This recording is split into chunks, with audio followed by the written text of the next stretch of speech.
Hi, I'm Susanna, and this is the Susanna Gibbs Show. Hello, Texans. Welcome. Thank you for being here. I am your host, Susanna. So I've been an actress and producer here in Texas for over 25 years, and I've also owned an insurance agency, which has been an interesting mix of art and business. And that's a lot of what this podcast is about. I am a sucker for a good story, and we hear such great stories from our clients. We talk to artists, we talk to idealists, we talk to entrepreneurs, the hows, the whys, the wins, the losses, and choosing to get up again. Now, we're also going to give you an insurance tip or story to send you out into the world at the end of this podcast. On the show today, we have Evita Tezeno. I say it wrong like 3 times, which is super embarrassing, but she is an amazing collage artist here in Dallas. She is getting national recognition, including a Guggenheim Award at the young age of 62. So you can't help but be happy for her success. Now you can connect with us at gibagencydallas.com, and we've also put links to her art and some samples of her work up there. So thank you for being here. On with the show. So, my guest today is Evita Tezeno, 62 years young Dallas artist. She is the recipient of the 2023 Guggenheim Fellowship Award, the prestigious Elizabeth Catlett Award for the New Power Generation, been awarded commissions by the Essence Music Festival in New Orleans, the Deep Ellum Film Festival in Dallas, the legendary New Orleans Jazz and Heritage Festival, Jazz Fest, where in 1999 she became the first female artist to design its celebrated poster. Her mixed media collage paintings are so beautiful. They're so interesting to look at, with many different bits of patterned paper and found objects depicting everyday scenes in Black life with such joy. So, Evita, thank you for being here with me today. Thank you, Susan. And actually, I am 63 years young. I just had a birthday last month. Happy birthday.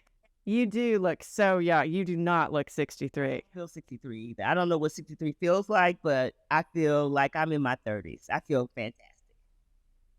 Oh, well, I'm going to take you back to your childhood to start, because you grew up in Port Arthur, Texas. And for those of us who have lived in Texas for forever but can't remember exactly where Port Arthur is, where is Port Arthur? Well, Port Arthur is southeast Texas, and 80 miles from Houston. Houston. Okay, that's what I thought. It's 45 minutes from the Louisiana border. So we're just like in a little small town in the middle of, they call it the Golden Triangle. So it's Orange, Port Arthur, and Beaumont, that area. Okay. Texas. How did growing up there affect you artistically?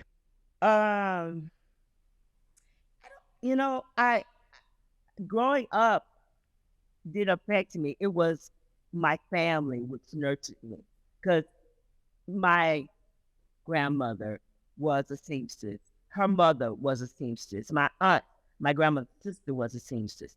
So I was always surrounded by fabric and color and all of that. So that, I think that kind of steered me to where I am now, because I do these beautiful pieces of paper and they mimic fabric. So I think that stirred me.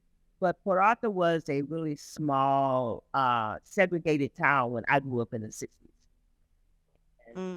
I went to... Hey, Evita, I don't want to lose you, but something happened with your sound. Did you move at all? It's like you're not as loud suddenly. No, I didn't move. Nothing happened.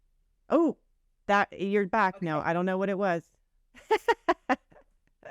Yeah. So you were saying it was segregated. I was segregated, and I went to an all-Black high school. I went to an all-Black elementary school. Junior high, my elementary school, I went to Catholic elementary school. So that closed down, so I had to go to a mixed race a junior high school. And well, that was my first interaction with people of different ethnicities when I was in junior high. Then I went back to all-Black high school when I was in high school. So Very, very segregated. And I lived in a bubble. I was protected by my grandparents and my parents. So I was nurtured. I was loved. I had a fantastic childhood. My grandmother used to sit on the floor and play jacks with me. Used to she Oh, used to make my dog clothes. I remember. I mean, your artwork has these like beautiful scenes Yes, of Black life, but they're so much about joy, and they're like they just seem happy. that's I'm a happy person. I grew up in happiness. I don't remember, except for the bullying that I experienced at school, which is normal for kids. Um, I had a wonderful childhood. So I don't know anything else. So I portray what I grew up with. That's what I create in my artwork. Is that Black joy, that Black love, that nurturing of families, the camaraderie of friends and relatives. That's what I mimic in my work. Are you conscious of breaking the stereotype and projecting joy, or that's just what you project? That is my mantra. Yeah. Yeah, I know, and I know that there are disparities in race. I know that there is sadness and all of that in the world, but there's other artists that do that. This is not my platform. My I like platform it. is joy, peace. I want to be an oasis of a little heaven when people see my work. I know that you had a pretty significant shift in your artistic style after a dream. Yes, yes. Will you talk about that a little Oh my bit? goodness. I can remember it like it was yesterday. So I was painting, I was doing impressionism work.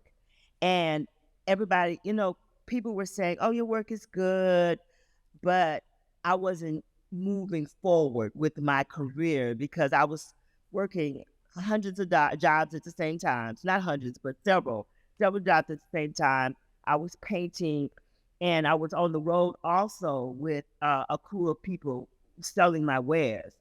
And I felt that I was stuck. So I started to pray and I asked the Lord, I said, "Lord, I have to do something different." And I had this dream where an angel came to my door and gave me a book of sketches and said it was from my Heavenly Father.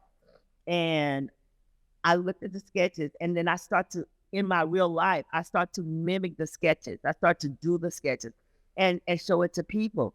And they said, "Oh my goodness, this is completely different. This is a shift in your style." So I did them. That was in '98. The following years when I got the commissions for Essence and also for the New Orleans Heritage Festival. I did the Conco Square post. So I knew that I was doing right. And most people ask me, "How did you hold on for that long?" From here to now. It's been 20 plus years because of that dream. Because I knew that this was ordained and I knew this is what I was supposed to do. So Were you very I know you said you prayed about it, but I'm assuming you were pretty religious even before the dream, most correct? definitely. Yeah. Most definitely. Did your faith change because of that dream, or did it Uh not really.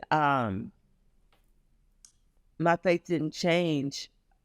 It I would just your say it art? deepened because Yeah. once I had the dream, I kind of knew what my path was because I asked the Lord for me to do something totally different than anybody else. And when people see my work, they said, "Oh my goodness, nobody else is doing work like you. Your work is distinctive." So I know that this was a gift from God. I know it is. So He answered my prayers, and I guess I think that it did strengthen my faith. Uh, I have always been a faithful person, uh, and I've always believed that the Lord is my savior, and He guides me and He helped me. I mean, all my life. But yeah, So, if your relationship with your faith was really strong, where would you describe your relationship with your art prior to that? Because I'm going to tell you, like, having been an artist I'm 25, 26 years as an artist, man, there are times when you just think, why am I doing this? And you do it because you love it. But there's a point when you think, man, is this really, the relationship with art is volatile. I swear if mine were like a relationship, one of us probably would have gone to jail at some point because it's that up and down, I can attest to that. But there was an artist in Dallas. He's passed on now. I think he died in 2006. His name was Othello Beck. And he said, I used to go to his studio and watch him paint. And he told me, he said, Evita, he said, your work is good. He said, never give up. Never give up. He said, always do what you're doing. And I remember his voice, and I remember him telling, and he was very stern when he told me that. And that's one thing that I keep in my mind, his words. And I said, Oh, I'm back. I keep his words in my mind because he told me that, and I did not want to give up. I don't know. I just had the determination and the stick-to-itiveness that I know that this was going to happen, and I was not going to give up because this is what I wanted to do all my life. Ever since I was a little kid, my grandmother said, "Well, why don't you be a nurse? Why don't you be a teacher?" I said, "I want to do that. I want to be an artist. I want to be an artist." And she said, "Well, you're not going to be making any money." And for so long, I didn't make any money. I didn't, but I didn't know anything else. I wasn't interested in anything else other than cooking. And when the cooking came along, it kind of fell in my lap. I did not go to culinary school. I just cooked well because of my upbringing with my grandparents and my parents. They were all great cooks. They are still great. My parents are still alive. They are great cooks. Because cooking is an art form of a different type. It's creative, it's artistic. It makes sense that you would do well there too. 87, I became a vegan, and I mastered the cooking of veganism, or let's say plant-based eating. I mastered that. So when I started cooking and I started taking my food to different meetup groups and stuff, there was a woman there that said, "Oh, why don't you come work in my restaurant?" And that began my restaurant career. So I worked at 3 different restaurants here in Dallas. I did a television show. I wrote a cookbook. So I was still successful in that realm as well. So that's the only thing I enjoyed was cooking and doing drawing. And I had ancillary jobs. I was a receptionist. I did admin. I did those things just to make sure that my bills were paid. But the end of it all, I was going to be an artist. So I know so it's 3 decades, and then you win this Guggenheim Fellowship. So, and I think it's interesting because as an artist, you can feel successful with your art without having recognition, but you now have both, right? Yeah. You have these beautiful pieces of art that I'm sure you felt successful when you create them. You're like, that's good. But now everybody agrees that they're good. Yeah. What is that like? Oh my goodness. So I was sitting down and I was talking to my social media person, and we were just reminiscing because we've been together for almost 10 years. And so he said, "You remember when you were doing artwork?" And I said, "Yeah." He said, "How did you feel back then?" And I knew that I was doing something, but I still didn't feel accomplished because I still had to work another job, and I was not recognized. But I had 5 different galleries that was counting my work, and I said, "It's going to come to the time that I will only have one gallery." And I will be successful. And the Guggenheim was always on my radar because I've heard about it. And I said, "Oh my goodness." Now I still have a little imposter syndrome because it happened all quick. It happened so quickly. I mean, it was like a flood. In the past 3 years, my life has totally changed. But sometimes when I'm alone in my studio, I turn my music up and I praise God and I feel like a rock star. I really do. Aww. Yeah. Yeah. So I know that in 2018 and 2020, you had some pretty big name supporters find you. Who were they? So in 2018, I was represented by a gallery in New York, and she showed my work to Denzel Washington, and he bought 8 pieces. 8 pieces. It was amazing. When she said 8, I said, "Okay, are you saying 1, 2, 3?" And I went on, and she said, "Yes, yes." And as a result of that, I did a live one day, and one of my collectors that bought my work in Ohio texted me, and she said, I want to tell you how I found you. She said, I was up one night and I heard Samuel Jackson and doing an interview, and then she mentioned you. He said, does he have your work? I said, no, I don't think so. Because I said the gallery would have told me. One of the galleries that had my work would have told me. And so, me being the risk taker that I am, I DM'd him on Instagram, and he responded back. And I called my social media guy and I said, is this the real Samuel Jackson? And did he really? I said, oh my goodness. So I responded back. I said, hey, Mr. Jackson. I said, I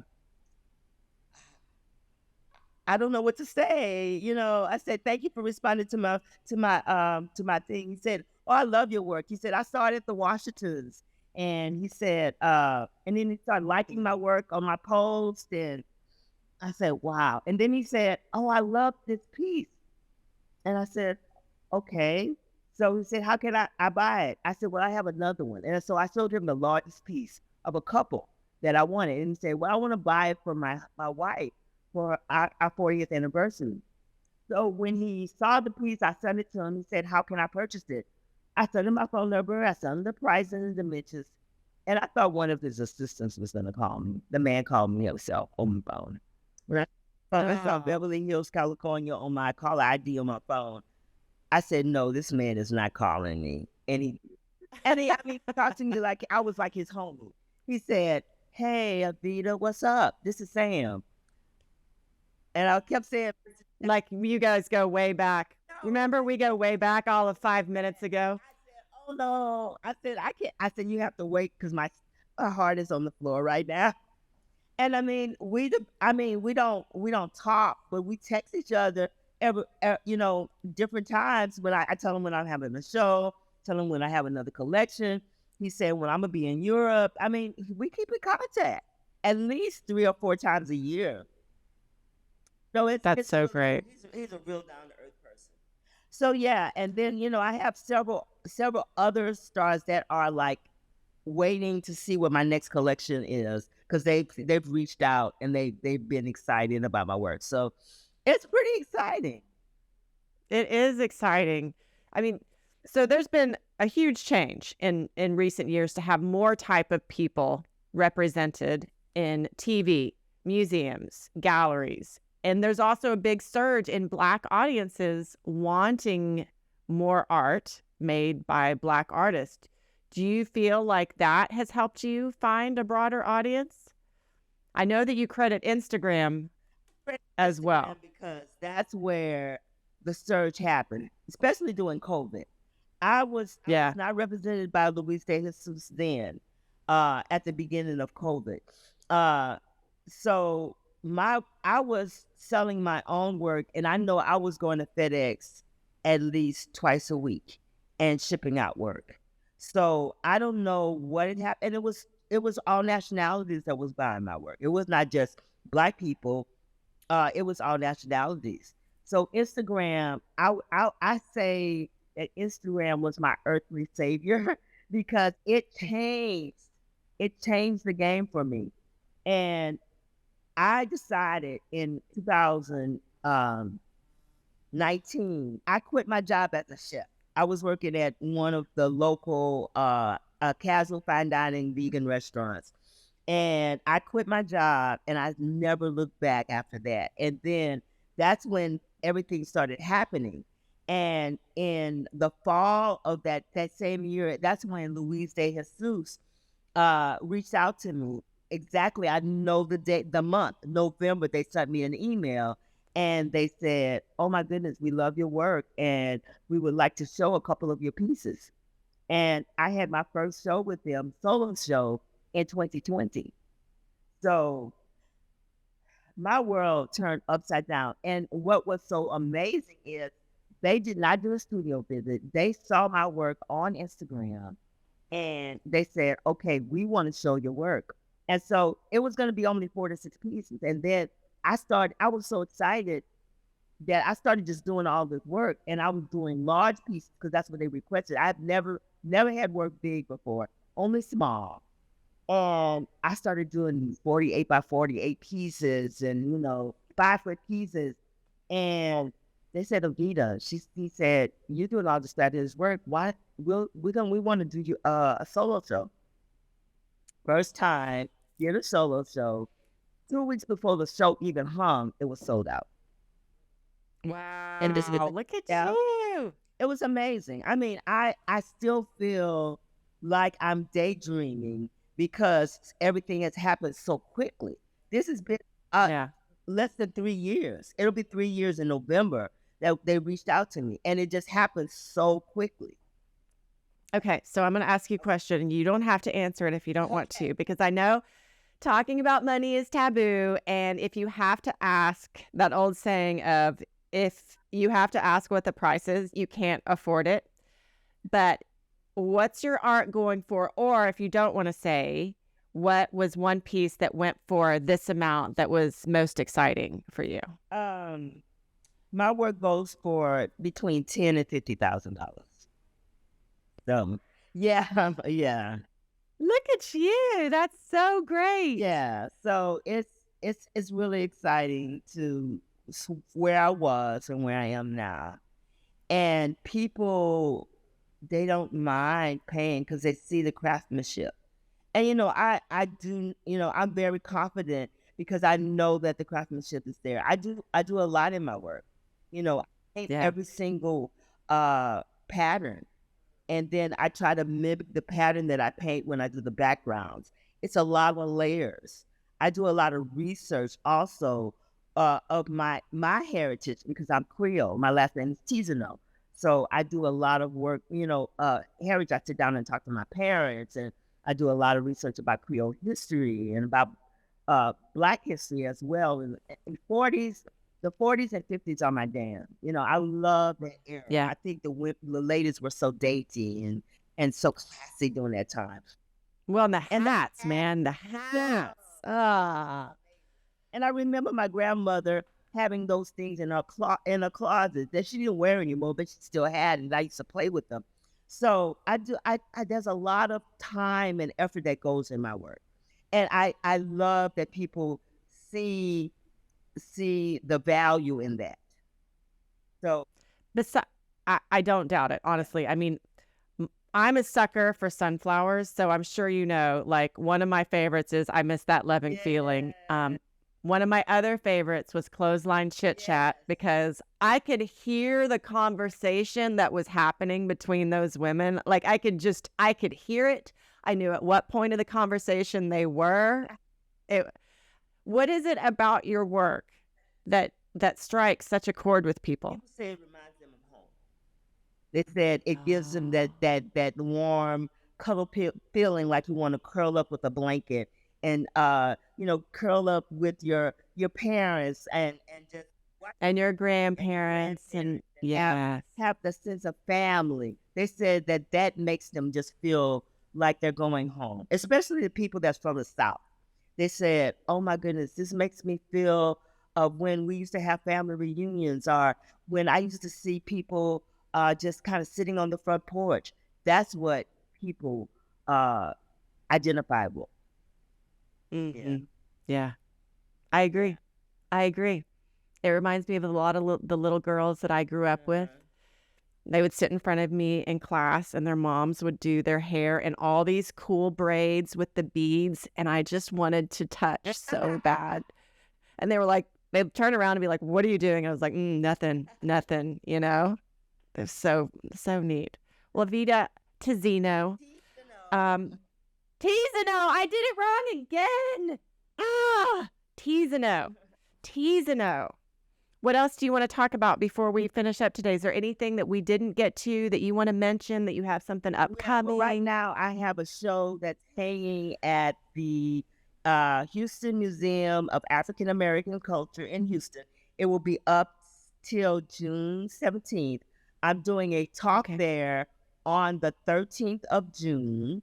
So Ooh, you nice. guys want to come out, if people want to come out in Houston, it's from, I think it starts at 7 o'clock on the 13th, and I will be there, and my parents will be there, so I'm excited. Aw. Yeah, my mom and dad. And the next thing after that, first before that, I'm going to get my Guggenheim Award next week. Yay! The presentation is next week. And then Oh my gosh, I'm so excited for you. that, I'm going to do my talk. And, look forward to my show that's coming up in August at the Luis de Jesus. I have a solo show there coming up in August, late August. And that's in LA, right? LA, yeah. I need to hook you up. I have some friends that live out there, and they have a restaurant called Blue Jam Cafe. Yeah, it's such good breakfast. It's so good. It's all the comfort breakfast things, but they're I thought about them a lot because they're very like LA is the best for food.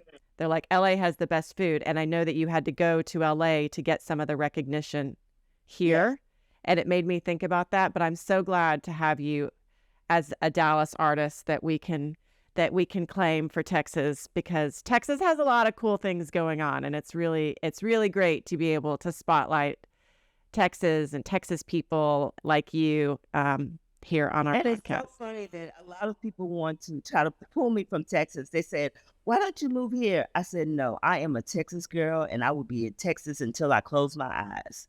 I am a Texas girl. I love Texas."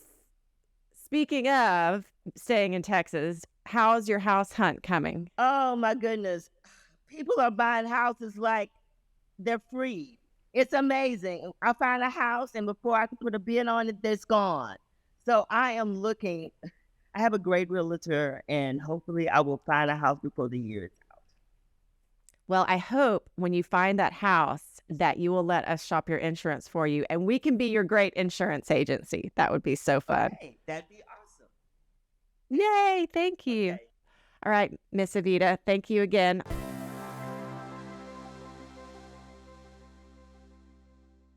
Texas has such cool people in it, doesn't it? I know. I love how joyous she is as a person, and it seeps out through her work. And the best part about art is making it. But that she is just being recognized is like the gravy on the cake. Okay, that's not a good cliche. That's terrible. But I'm just going to run with it and pretend like gravy on a cake is a thing because, maybe it is. Maybe gravy on cake is good.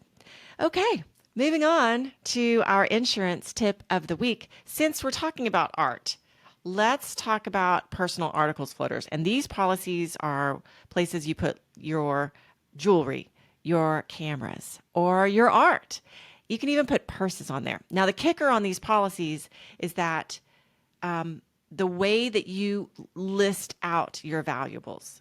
So if you list your piece of art, maybe you bought Evita's piece of art back when it was only $500, and now it's worth $10,000, $15,000, $25,000, $30,000, but on your insurance policy, it's only listed there at $500. If there's a loss, that's what the insurance company is going to pay. Not what it's worth at the time, but how you listed it. So it's really important to keep these policies updated and communicate with your insurance agent regularly about it. Now, if your insurance agent is not fabulous, then hopefully you'll choose us to be your fabulous insurance agent. So thank you for being here. If you have a story or something that you'd like to promote, we'd love to hear from you. Whether you're our client or not, go to gibagencydallas.com to connect with us. Take care, and we'll see you again next week.